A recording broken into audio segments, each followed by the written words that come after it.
Welcome back to Learn with Chris. I'm Chris. Another music video. Again from Wardruna. This is Voluspá. So this is, I think, their only video, or at least that I have watched or listened to, which is entirely in Old Norse. Right, most of their videos are sung in Norwegian, with maybe a little bit of Norse or Proto-Norse thrown in. But this song is taken directly from the Voluspá poem, from the Poetic Edda, and there's about 8 stanzas of that poem that they use here in the song. 6 complete stanzas and 2 kind of half stanzas, and they kind of jump around for the song. So it's not like stanzas 1, 2, 3, 4, 5, 6, 7, 8. No, not at all. So as we listen through this, we're going to stop at the end of each stanza. I'm going to explain the stanza. I'm going to read the stanza in Old Norse as well as my own English translation for that stanza. I'm going to put both up on the screen as Einar is singing. Now, what I like about this is that this is exactly what you would imagine or you would picture in the Viking Age, where a skald would visit a village or a kingdom or a jarldom, and he would sing, right, and he would entertaining the jarl or entertaining the people in the mead house. And this is exactly what you would expect, or what you would imagine would have been the case, where the skald would literally be singing verses from the different poems, right? From either Voluspá or Havamal or whatever. And that's what this is. This is singing of the Voluspá, and it's awesome. I love this. I think this is wonderful because it really pictures like what you would have heard 1,000 years ago, or more than 1,000 years ago, as entertainment in let's say, in a Viking village, for example. So let's go through this again. I'm going to stop it after every stanza, and then I'm going to talk about it. So let's go.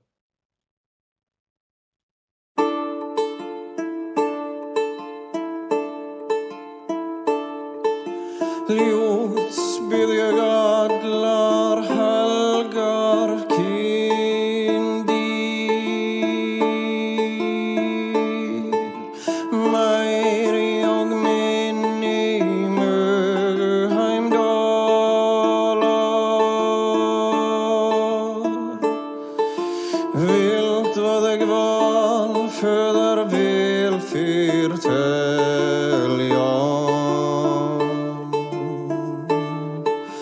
Forn, spjöll, fíra,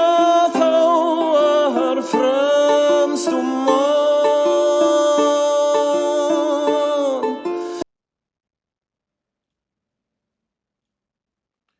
So for the first, so this is actually stanza 1. This is the very first stanza of the very first poem of the Poetic Edda. By the way, Voluspá is pretty sure it's the most famous of all of the poems from the Poetic Edda, and of course it details with creation as well as ending. So it talks about the beginning of the world as well as the end of the world. So just reading through Hljóðs ek allar, helgar, kindir. I ask for silence from all holy races. Meiri och minni mögu Heimdallar, greater and lesser children of Heimdall. Viltu ek Valföðr vel framtelja. Do you want me, Valfather, Odin, to recount well? Fjorn spjöll fíra or fremst mann. The ancient tales of men, that those which are the first about mankind.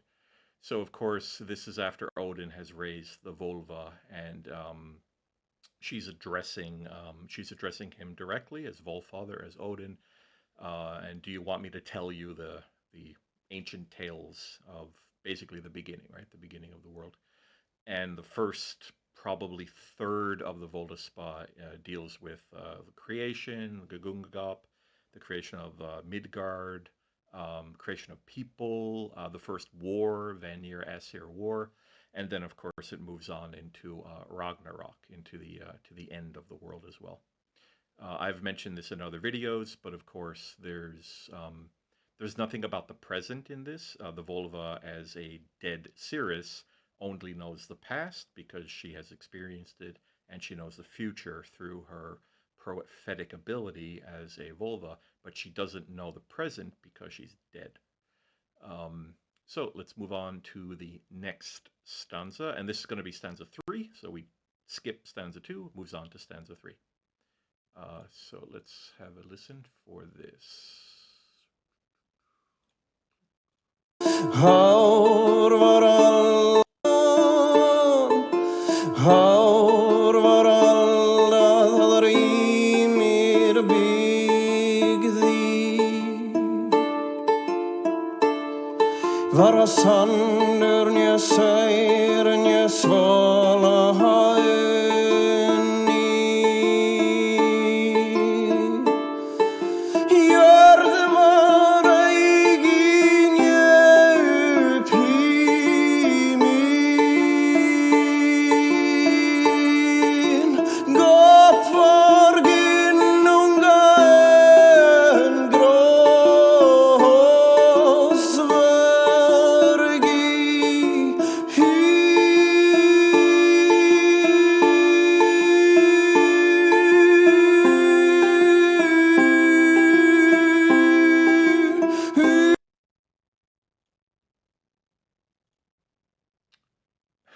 I have to move my head because my microphone is blocking my screen here.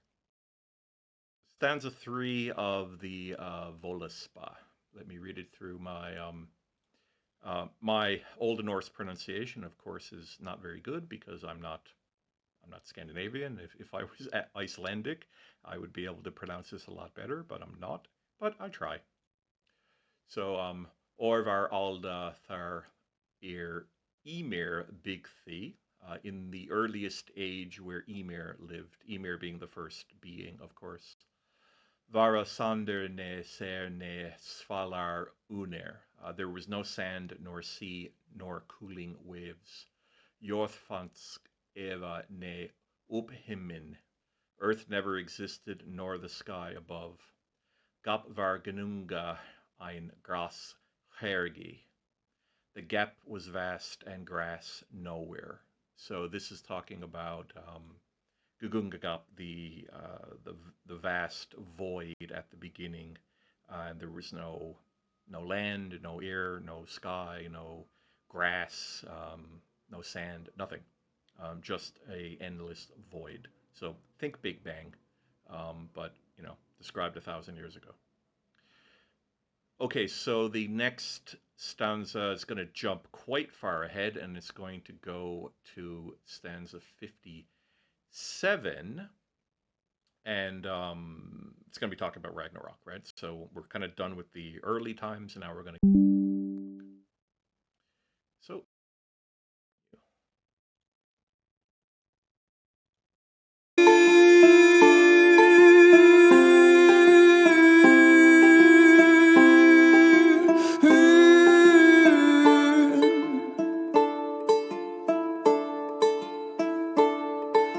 Súltur sortna sigfold Ýmar.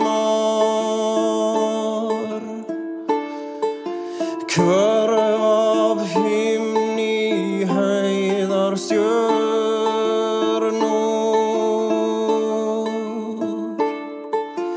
Gæsar æmi víðaldr norra. Lækrár hiti við himinn sjálfan.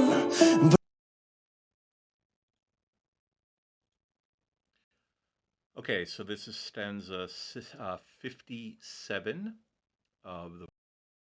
Try to read it in Old Norse.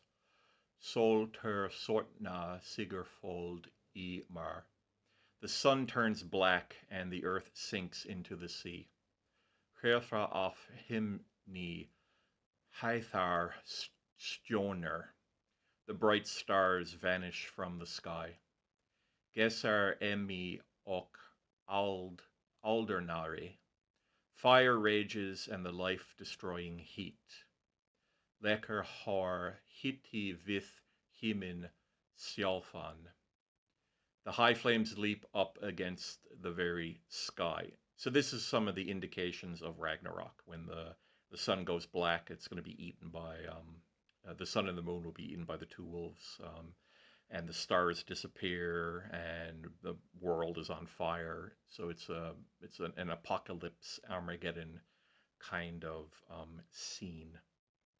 So the next stanza is 45, but it's only going to be a couple of verses. He doesn't read or sing the entire verse of 45. 45 is quite famous, actually. It's the one talking about brother versus brother, and the bonds of kinship will be broken. It'll be a wolf age, a sword age, and basically everybody will kill everybody. So it's talking about the discord that will happen as everything goes to hell, and then humans, of course, will be fighting humans. But he only gives the first couple of lines of that. So we'll just listen quickly, and then I'll pause it again.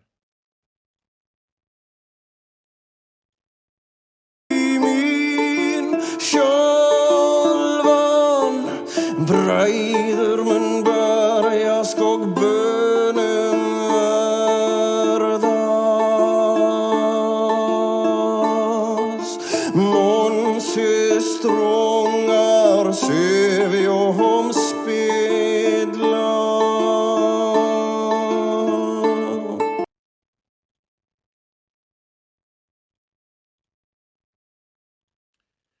Right. So this was of stanza 45.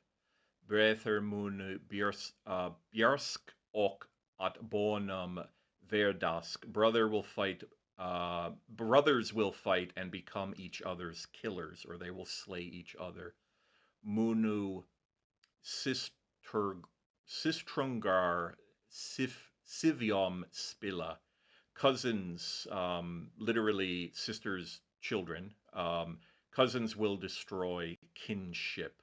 And then, of course, in the actual poem, Voluspá, it talks about it'll be a wolf's age, the shields will be cloven, a wind age, a spear age, a wolf age, and everybody will kill everybody. So the next stanza, again, is going to be only partly, and it's going to be partly stanza 47. And this is going to be about the trembling or the shaking of Yggdrasil, the tree, and of course when Fenrir breaks free. Sorry, no, not Fenrir breaks free. Loki breaks free. Fenrir will be later. So let's continue.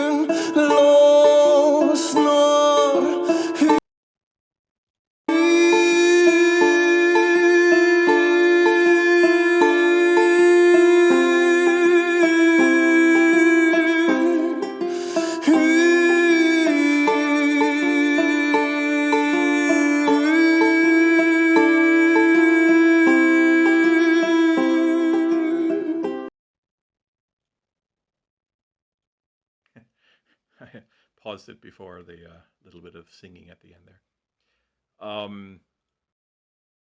47.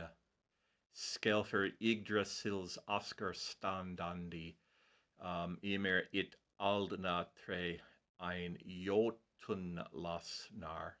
The ash tree Yggdrasil trembles where it stands. The old tree groans, and the giant is free. The giant is free. That's the freeing of Loki. Interesting that they call Loki a giant in this Stanza, not a god, because he's often referred to as a god, not a giant. This is a little bit of evidence for people who don't like Loki and don't want to consider him a god, but actually a giant. So yeah, the tree trembles and Loki breaks free from his captivity as well as Fenrir, which is what we're going to get to next. Stanza 44, what actually means, I guess that means Fenrir broke free first, because we just had 47. Going back to 44 is got about Fenrir breaking free. So Fenrir broke free before Loki did. Fair enough. So this is going to be complete stanza for 44.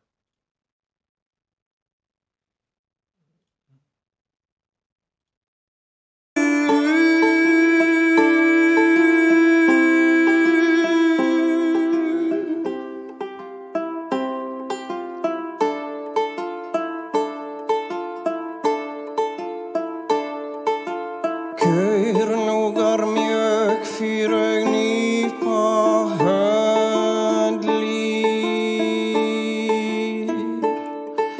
Föstur mun slítna en freki hýrina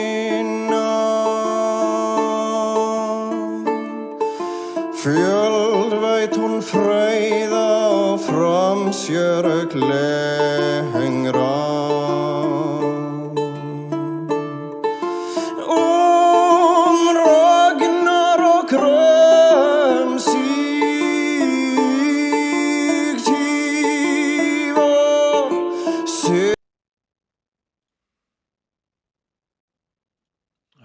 Okay.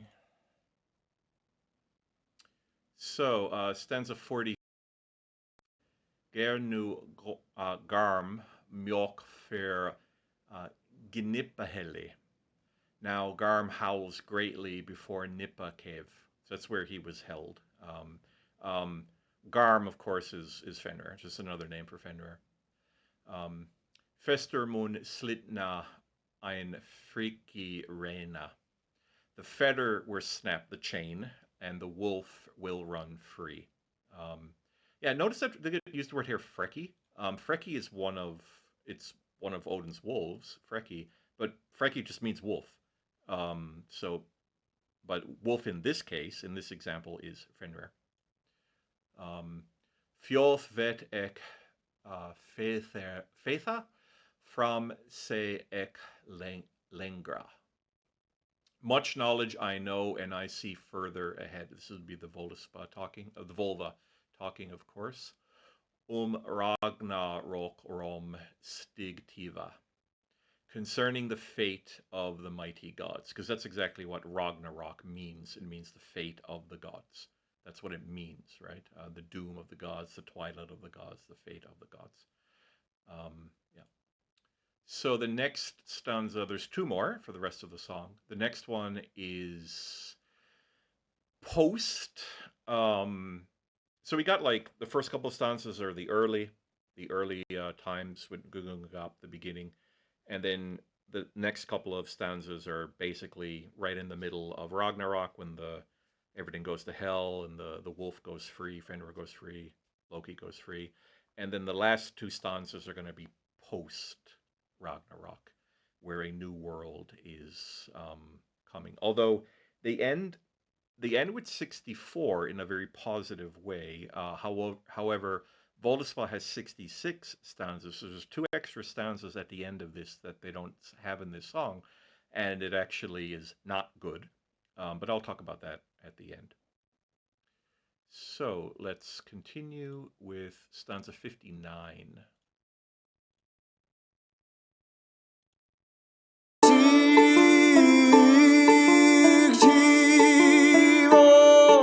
Ser hon uppkomma över oss in i jörð och regidja gröna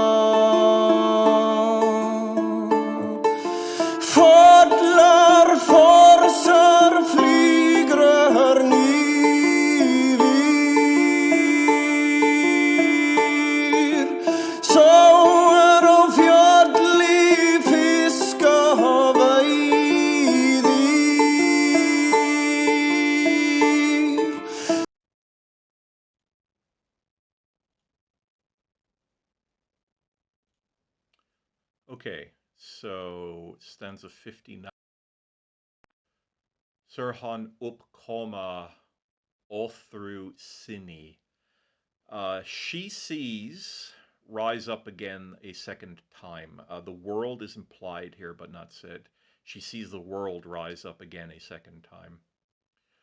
Jörð or egi ith jag grena. The earth, lush green, rises out of the sea. Falla fornsar flyger orn ifir. Waterfalls fall and an eagle flies above. Sa o fallia fiska veithir. Veithir, I think. He who hunts fish on the mountain. So she sees, the vulva sees the world rise up again, a second world, lush and green waterfalls. And of course, there's a natural image of an eagle flying above the mountains hunting fish. And we'll have the last stanza of the song now, and this is going to be from stanza 67 of Voluspá. So let's have a listen for this.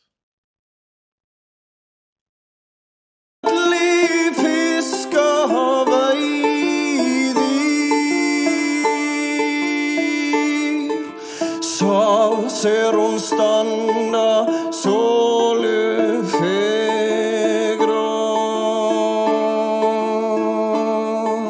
Gudlig sagdan og umlei.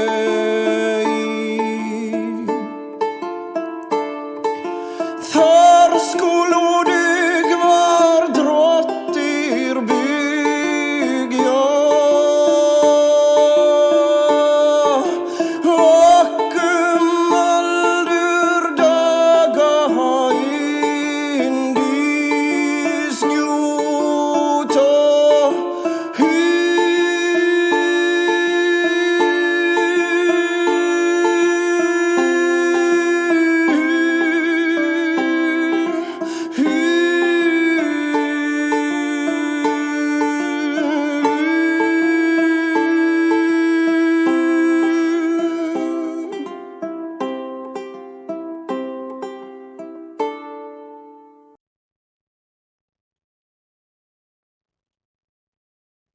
All right.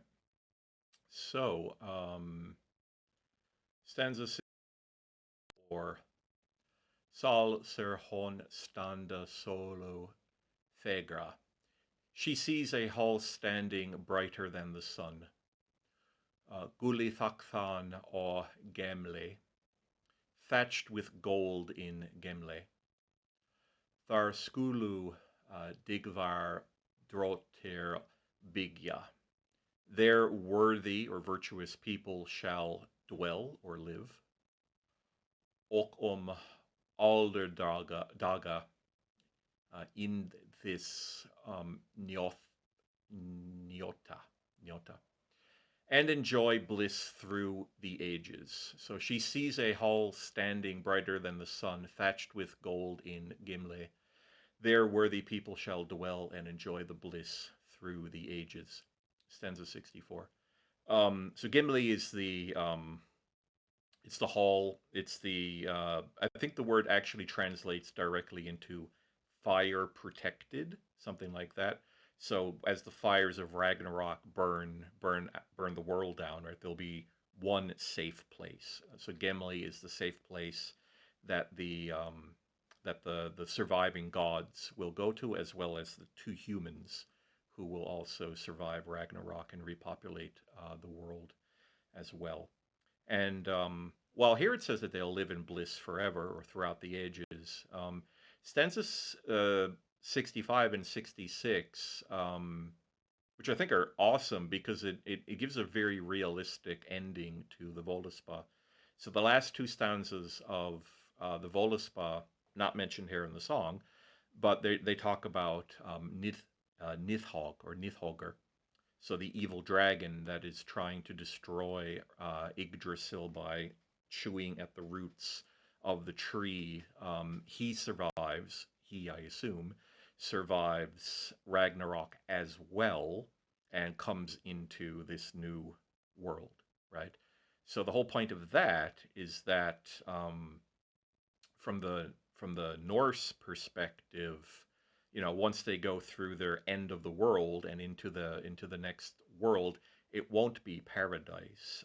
Evil will persist, and evil will follow it into, or follow them, or the gods and the people into that new world, right? Which I think is extremely realistic. Why would we expect everything to be perfect? Because it never has been before. The cycle of life and death, the cycle of new life or new civilizations or whatever. Why would we expect it to be perfect? That doesn't make any sense to me. It's always going to have problems. There's always going to be evil. Good and evil balance each other out, and good doesn't mean anything unless evil is there. Light doesn't mean anything unless there's darkness, right? They counterbalance each other, right? So evil will persist into the new world, the new cycle, the post Ragnarok, right? And that's, of course, described in the last couple of stanzas of Voluspá. I encourage you to go read it for yourself. And of course, always, please go to I'll put a link for this song on Wardruna's YouTube page. Check out the song for yourself. And as I mentioned earlier, of course, this song is sung entirely in Old Norse, which I think is awesome. And it's great for people who want to learn a little bit of the language. And of course, I just think it's cool. So thank you for watching. I hope you enjoyed this video. Have a great day. See you again next time. Bye-bye.